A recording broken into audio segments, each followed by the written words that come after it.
प्रणेश मोदी ने 21 पेज का हलफनामा दिया है सर, आप इसको कैसे?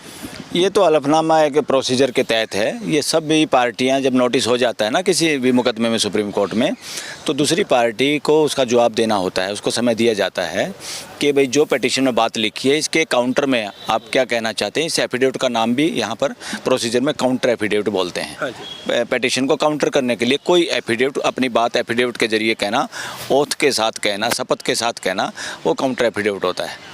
सर एक सवाल है कि उस हलफनामे के दौरान ये कह रहे हैं कि राहुल गांधी के भाषण की वीडियोग्राफी भी हुई थी, तमाम दलील और गवाहों जो है उसमें पेश भी किए गए थे, और जो चाह रहे हैं कि जो है जो निचली अदालत ने जो फैसला दिया है वो सुप्रीम कोर्ट उसको ना बदले। सर आप इसको कैसे देखते? बिल्कुल, ये तो प्रणेश मोदी और ये लोग तो चाहते हैं कि ना बदलें, क्योंकि उनके हक में ये फैसला है और पॉलिटिकली भी उनको फ़ायदा इस बात से। मगर ये सुप्रीम कोर्ट निचली अदालत के तो सैकड़ों हज़ारों मामले बदलते हैं, चेंज होते हैं, और सही फैसला नहीं हो रहा, तो इसमें सारा का सारा ये भी देखा जाएगा ना, कॉन्स्टिट्यूशन के आधार पे निचली अदालत ने जिन चीज़ों को कंसीडर किया है, जिन चीज़ों को संज्ञान में लिया, हर कौन सी चीज़ें जो संज्ञान में लेनी चाहिए थी नहीं ली हैं, उनको ध्यान रखना चाहिए था, या क्या रीजनिंग दी है उन्होंने सज़ा देने के लिए, वो रीजनिंग सही है कि नहीं सही है, ये ऊपरी अदालतों का काम है देखने का। और सुप्रीम कोर्ट तो क्योंकि देश की अपेक्स कोर्ट है, सबसे बड़ी कोर्ट है, लास्ट कोर्ट है, इसकी तो सबसे ज़्यादा जिम्मेवारी है कि हर बात को संविधान के दायरे के नज़र से देखा जाए, और वो देखा जाएगा। और संविधान में सबसे ज़्यादा जो संविधान के अंदर लिखा हुआ है वो है देश के लोगों के, सिटीजन के फंडामेंटल राइट, चैप्टर 3 में मौलिक अधिकार क्या हैं, उनमें सबसे महत्वपूर्ण मौलिक अधिकार है बोलने की आज़ादी। और बोलने की आज़ादी का जिक्र संविधान में है, संविधान के द्वारा दिया गया है, मगर संविधान में डेफेमेशन नहीं दिया हुआ।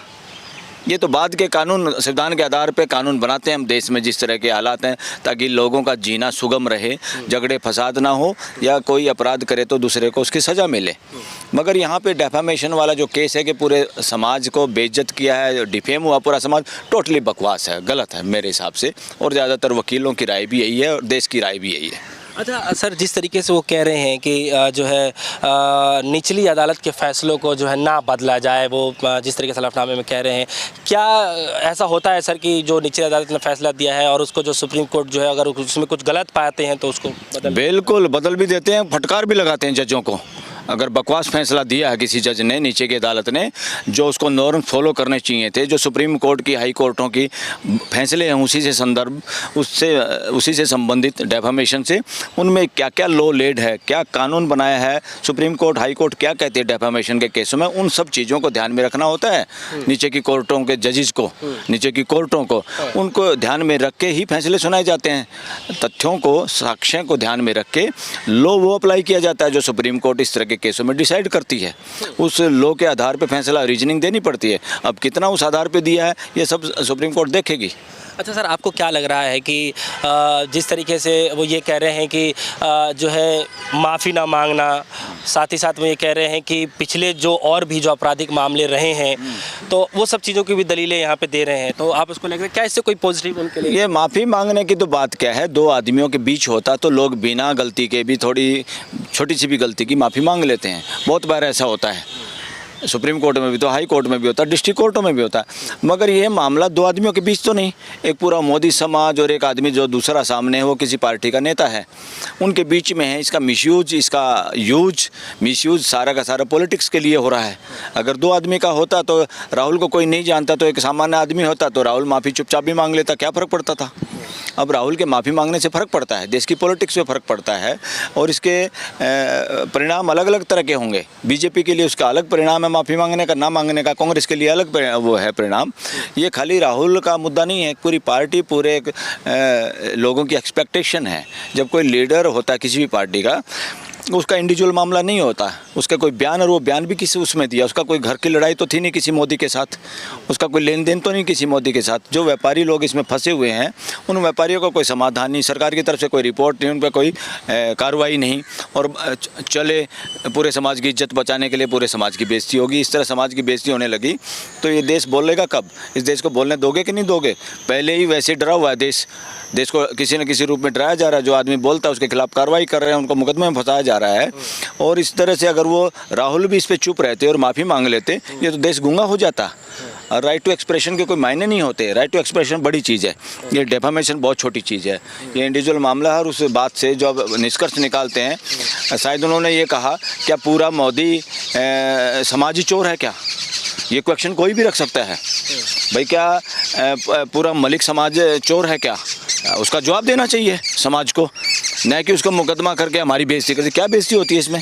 अगर हम सही हैं और समाज कभी बुरा नहीं होता, किसी समाज के एक समाज के प्रति कोई आदमी, पॉलिटिक्स का तो आदमी जो पॉलिटिक्स करता है वो तो कम से कम किसी की हिम्मत नहीं है ऐसा बयान देने की, वो इंटेंशन भी नहीं थी उस आदमी की। देश जो समझता है अनुभव के आधार पे वो सच्ची बातें होती हैं, समझे? उसके कहने से कुछ नहीं होता। पूर्णेश मोदी कोई सत्यवादी हरिश्चंद्र नहीं है कि उसने जो कह दिया मान ले या ये पूरा देश मान ले, कैसे मुझे पीड़ा हुई और मैंने ऐसा कर दिया। अरे कोई आम आदमी भी समाज का करता तो हम मानते, समाज के लोगों को पीड़ा हुई। एक पॉलिटिकल आदमी को पीड़ा हुई है, और पॉलिटिकल आदमी कौन है? बीजेपी का आदमी है। इससे शंका जाहिर होती है कि मुकदमा किया नहीं, करवाया गया है, सिंपल।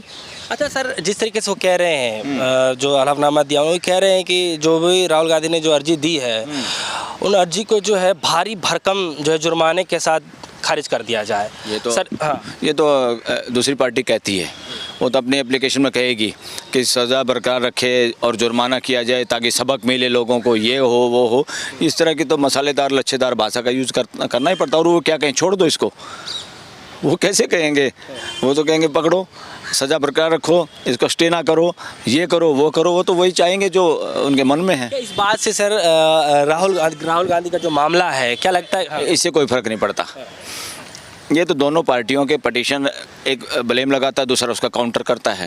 ये तो वही बात है, दोनों पक्षों कोर्ट के सामने दोनों को सुनेगी। कहने से लिखने से कुछ नहीं होता। कहने की आज़ादी है, यस, दोनों पार्टियों को अपना पूरा पक्ष रखने की पूरी स्वतंत्रता है, रखना भी चाहिए। और उस पूरे मुद्दे को ध्यान में रख के, पूरी सच्चाई को ध्यान में रख के सुप्रीम कोर्ट फैसला देगी, उसमें कोई दिक्कत नहीं है। उसने ऐसा बोल दिया और राहुल की सज़ा पक्की हो गई, ऐसा बिल्कुल नहीं है, ऐसा नहीं होता। क्या सर आपको भी लगता है कि तमाम हम वकीलों से बातचीत करते हैं सर, एक सवाल बार बार यही आता है और लोग पूछते भी हैं और जानने की कोशिश भी करते हैं कि क्या मतलब ये आसान होगा पूर्णेश मोदी के लिए कि जिसके चलते जो मोदी सरनेम का जो अपमान किया गया है वो साबित भी कर पाएंगे इसी तरीके से कि नहीं उनका ही अपमान इसमें हुआ है? देखो, अपमान नीचे की कोर्ट ने तो कर दिया ना, नीचे की कोर्ट ने कर दिया। अपील दलील क्यों होती है देश में? क्योंकि ये पूरी शंका रहती है कि नीचे की अदालत पूरा न्याय करेंगी तो एक ही कोर्ट होती देश में, सुप्रीम कोर्ट हाई कोर्ट नहीं होती ना। तो इसलिए है कि नीचे के लोगों से गलती हो जाए, लॉ को सही तरीके से लागू ना किया जाए और लॉ को ब्रॉड स्पेक्ट्रम में हर पर्सन को ध्यान में रख के फैसला ना दिया जाए और हर बात का जो एलिगेशन है उस पर पूरा ध्यान करके रीजनिंग के साथ फैसला सुनाया जाए। कई बार, बहुत बार ऐसा नहीं होता, इसीलिए ऊपर की अदालतों में फैसले बदले जाते हैं। बहुत बार आपने देखा होगा, नीचे फांसी दी जाती है, कहीं उम्र कैद हो जाती है, उससे ऊपर वाली कोर्ट में वो बिल्कुल छूट जाते हैं। सच्चाई सामने आने के लिए कई बार समय लग जाता है। और क्या होता है, बहुत बार ये देखा गया है, जो प्रोसिक्यूशन है, जो सरकारी संस्थाएं हैं, जो लॉ एंड ऑर्डर का जिसके हाथ में है, पुलिस मुकदमे बनाती है, पुलिस बहुत बार क्या ज़्यादातर प्रेशर में रहती है। किन के प्रेशर? इस देश में, हमारे देश में ये हालात है, पुलिस प्रेशर में रहती है पॉलिटिकल एग्जीक्यूटिव के लोगों द्वारा। पॉलिटिकल एग्जीक्यूटिव का क्या मतलब है? यहाँ पे जो पॉलिटिक्स से आए हुए नेता हैं, मंत्री, संतरी, मुख्यमंत्री, प्रधानमंत्री, इनको पॉलिटिकल एग्जीक्यूटिव बोला जाता है। क्यों बोला जाता है? ये एग्जीक्यूटिव को डायरेक्शन देते हैं, उसको अपने हिसाब से चलाते हैं। एग्जीक्यूटिव कौन? जितने IAS IPS जो अधिकारी नीचे के लोग परमानेंट, उसको परमानेंट एग्जीक्यूटिव बोलते हैं। ये पॉलिटिकल एग्जीक्यूटिव 5 साल में बदले जाते हैं ताकि लोग जनता को अपने ये सही तंत्र को चला रहे हैं कि नहीं चला रहे हैं। जैसे आदमी ड्राइवर बदल ले अपना, उसी तरह से। अभी तो इस देश में थाने में जाके FIR तक दर्ज नहीं होती। सुप्रीम कोर्ट बहुत बार कह चुका है। और अब मणिपुर में भी देख लिया आपने, इतने दिनों के बाद FIR दर्ज होती है ऐसे केसों में। पहलवानों का मुकदमा आपने देखा कैसे FIR दर्ज हुई। ये अभी रूल ऑफ लॉ के लिए बहुत काम करना पड़ेगा, दिल से काम करना पड़ेगा। ये नेताओं के बस की बात नहीं है, पूरे देश को जागरूक होना पड़ेगा। अच्छा सर, एक सवाल है मेरा कि कल के दिन जो है राहुल गांधी मामले में सुनवाई होनी है और आप सर इसको कैसे देख पा रहे हैं? आपका अगर पर्सनल ओपिनियन जानना हो तो सर आप कैसे देख पा रहे हैं इस मसले को? हाँ, मेरा पर्सनल ओपिनियन है तो कल स्टे होना चाहिए। मेरा personal opinion as an advocate, as a common citizen of this country, क्योंकि मेरे जहन में है राइट टू एक्सप्रेशन और डेफामेशन। दोनों चीज़ हैं। और डेफेमेशन किस तरह की डेफेमेशन है, कौन लोग डेफेमेशन का केस लेके आया है, उसकी हिस्ट्री क्या है, वो कैसा आदमी है, और जिनके खिलाफ वाकई ये स्टेटमेंट दी थी वो चोर उचक्कों की तरह से देश छोड़ के भागे हुए हैं, उनका कोई इलाज नहीं।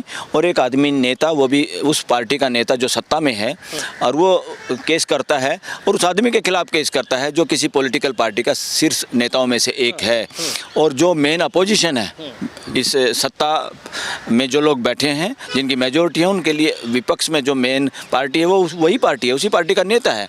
तो this whole case is political, this whole case is to disturb the Congress, this whole case to disturb the politics of this country, nothing else. ये उम्मीदें हैं मामला है। सर? हाँ, उम्मीदें पूरी हैं। अगर ना भी किया सुप्रीम कोर्ट ने, कोई पहाड़ टूटने वाला नहीं, पहाड़ इसलिए टूटने वाला नहीं। I think as per the we see on TV और the YouTube channels, Rahul Gandhi clear cut statement दे रहे, वो ना जल्दी में है प्राइम मिनिस्टर बनने की, ना वो जल्दी में है एमपी बनने की। वो एक काम के लिए तैयार है मेंटली, कि देश में कैसे सरकार का परिवर्तन हो। जैसे नफ़रत की दुकान की जगह मोहब्बत की दुकान कैसे खोली, नफ़रत के बाज़ार में मोहब्बत की दुकान। ये पंच लाइन जो है, ये ग्रेट लाइन है। ये पंच लाइन राहुल गांधी की नहीं है, ये पंच लाइन इस देश के एक एक नागरिक के दिल की बात है। ये पंच लाइन समाज की आवाज़ है, देश की आवाज़ है, दुनिया की आवाज़। बहुत बहुत शुक्रिया सर, हमारे साथ जुड़ रहे, खासा बातचीत किया। राहुल गांधी मोदी सर ने मामले को लेकर के फिलहाल कल जो है इस पर सुनवाई होनी है और देखना काफ़ी दिलचस्प होगा कि राहुल गांधी मोदी सर ने मामले में क्या कुछ फैसला आने वाला है। फिलहाल जो है लोगों की निगाहें कल के आने वाले फैसले पर। फिलहाल कर दीजिए इजाज़त, देखते रहिए सोनी न्यूज़। धन्यवाद।